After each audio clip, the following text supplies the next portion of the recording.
This is the second half of this talk.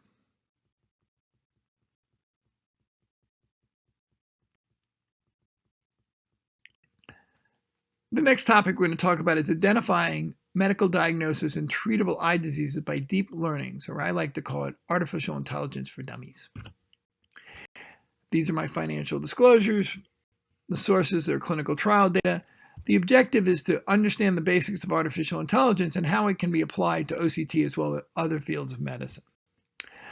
So the purpose is to develop an autonomous deep learning algorithm that can distinguish between choroidal neovascularization, diabetic macular edema, and drusen from normal scans using machine learning. And you can obviously see very clearly that there are differences in the different aspects on OCT of these different diseases. So what is artificial learning? What is machine learning? Machine learning is the concept that there exist generic functions that can draw objective conclusions from a data set without needing specific algorithms tailored to the problem at hand. The data is fed into a generic function, and it builds its own logic from the provided data. It does this by using millions of variables called weights or parameters that can be tweaked autonomously with each data point to reach a correct output. So on the right, you can see you're looking at two examples of this process. You've got lots of different images of handwritten numbers. You basically fill them to a generic machine learning algorithm, and over time it learns to recognize different numbers and put them in different boxes, the 1s, the 2s, the 3s, etc. And you actually have this that's being used on your phone or laptop or desktop every day in your emails. There's a generic machine learning that over time, by reading certain words and figuring it out, realizes is it spam or not spam. There's different types of machine learning. There's unsupervised learning, which basically uses data without human input or human-provided labels.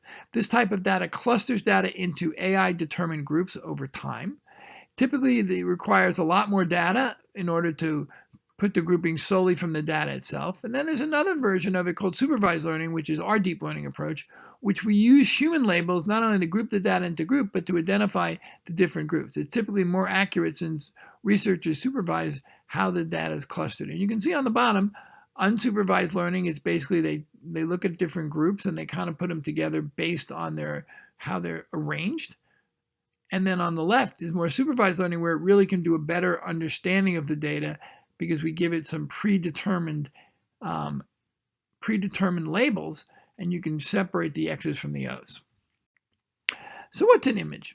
An image is the data of images that we need to use as input for a generic machine algorithm. Essentially, digital images can be represented as a matrix of values having pixels that range from 0 to 255, where as the pixel is more dense or basically darker, it has a higher numeric value. And you can see that very clearly looking at the 8 that basically is flashing in and out, with the higher values corresponding to the darker pixels seen in the image. What's a convolutional neural network? A convolutional neural network uses a window or a convolutional function to scan an image, extracting the most important features through each segment. So it breaks it down into little pieces and breaks it down into these essentially 3x3 blocks, and then it goes through an image, it takes each piece and figures out what's the corresponding values, and over time it creates a feature map. And you can see that the input's doing this as it goes again and again and again. You're able to take different parts of the picture and construct it from basically a pixel value into a numeric value. So then these convolutional neural networks, what they do is they attach weights to each layer. And what's called the hierarchy or convolutional network is developed for processing images.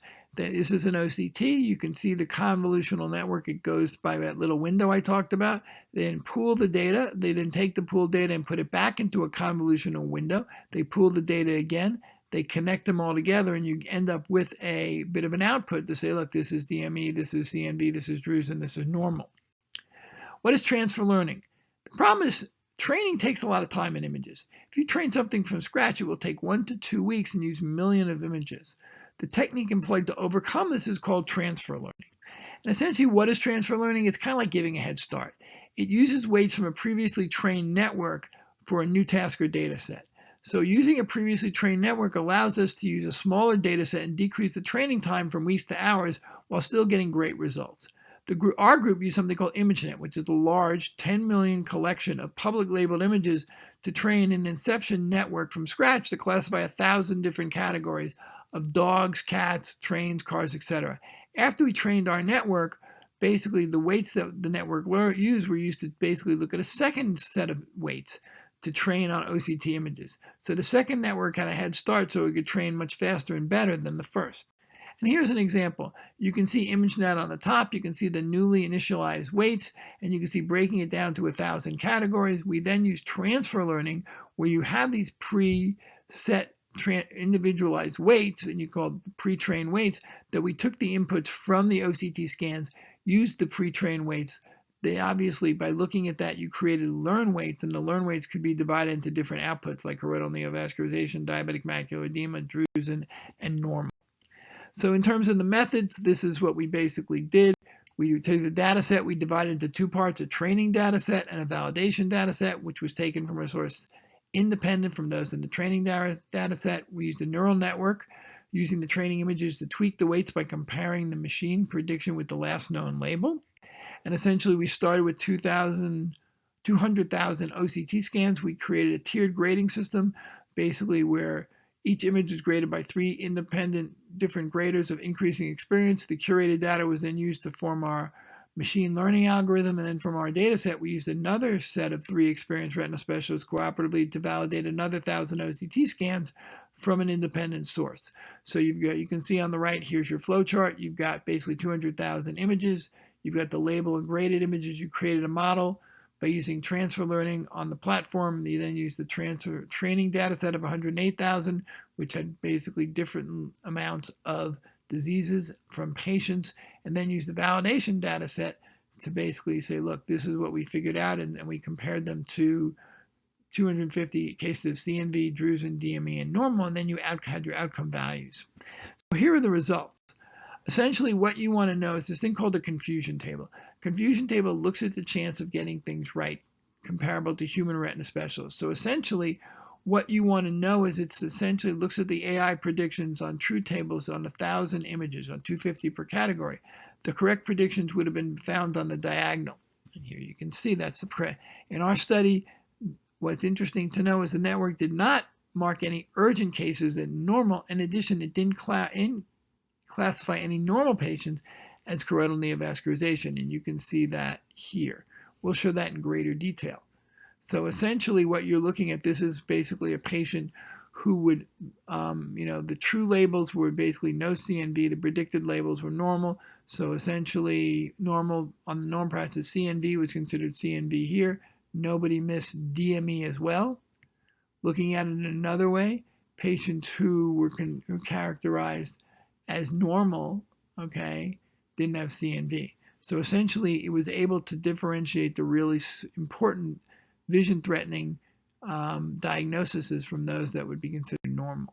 In terms of our results, initially we trained on the full data set with 94% accuracy, 94.4 to be exact. DME had 94.8, CNV had 96.8, and normal was 98.4% accuracy. In terms of diagnosing urgent problems that would need to referral, basically we were able to diagnose CNV from drusen 95.6% of the time and DME from normal 96.6% of the time.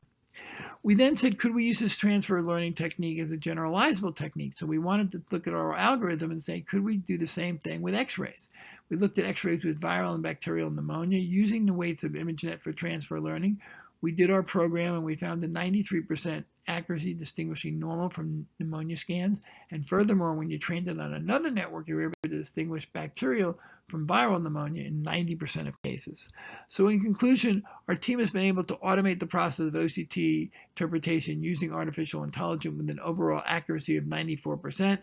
Process has been enhanced using a technique of transfer learning, which decreases the time and the quantity of data needed to complete the process.